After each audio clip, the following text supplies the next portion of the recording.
What's going on, Rooted? It is Wednesday. I got my hump day socks on and we're gonna do some midweek mobility. We're gonna spend a little bit of time on the ground today. Our focus is going to be to get our spine to move, more specifically our mid-back or our thoracic spine. We're gonna do some exercises that are gonna keep us on our wrists for a little bit of time. So if you need to break them up in order to give your wrist a break, completely okay to do so. We're gonna do 3 to 5 reps of each thing. I want it to be a follow along. I learned a little lesson today. I need to do my swings after the midweek mobility because I got a little bit of armpit sweat going on. So you'll enjoy that as I rotate towards the camera.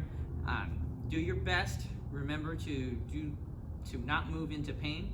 That your body will give you information, and our goal for this middle of the week little movement snack is to listen to what it's telling us and trying to get better from it. Okay? So we're gonna start off, knees about hip width apart. All you're gonna need is, ideally this can be done barefoot, so we're gonna get a little stretch out of the big toes and the ankles while we're doing all this.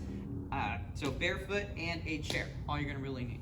So we're gonna sit into our hips as much as we can. We're gonna set our breathing first, so our tongue on the roof of the mouth.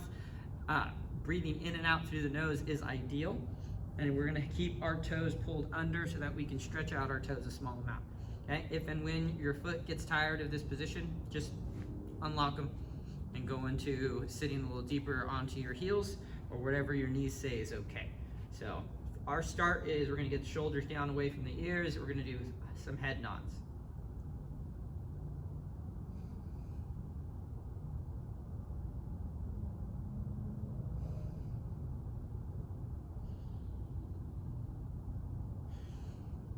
You want to pay attention to leading the movement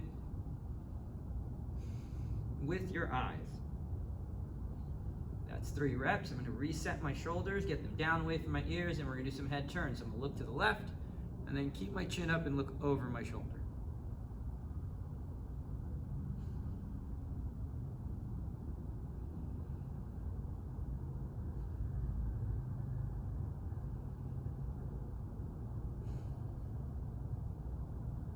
That's 3. I'm going to stay in this position. I'm going to take my left hand and I'm going to place it behind my ear. I'm going to counter rotate towards my right arm and then open my shoulders and turn my head. I really want to focus on pressing through that right arm to create stability, to allow my mid-back to turn further.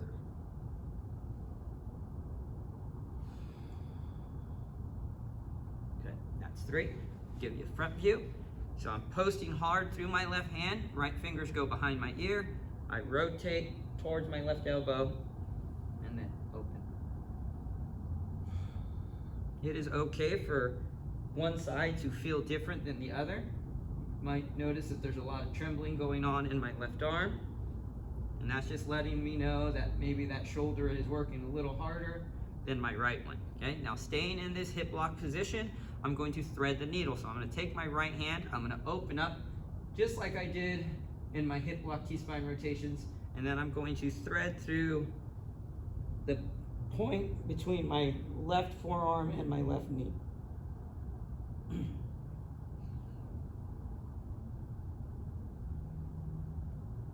Now it's okay for that left elbow, not sure what's going on with my voice there. Okay for that left elbow to bend. It's okay for you to rest your head on the ground if you need to. If not, you can just go through those movements, reaching as far as you can. And then the other side. I'm posting through my right hand, sitting back into my big toes, open with the left arm, excuse me, and then reach through. Where the T-spine, the hip lock rotations focused on extending our thoracic spine, these thread the needles focus on flexing our thoracic spine, and a good spine can move any direction we want it to. Okay? Once we've done those 2 thoracic spine movements, we're going to stay in that same rocking position. I'm going to bring my left foot forward right by my left hand, and then I'm going to try to thread that right foot further back. Then I'm just going to rock forward and think about dropping my hips toward the ground.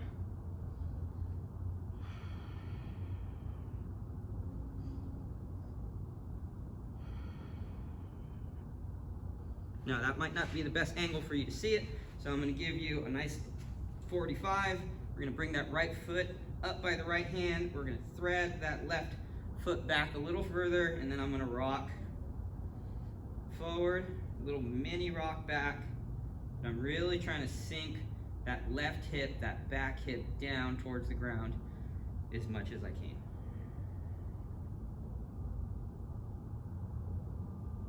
Right, carefully get ourselves out of that.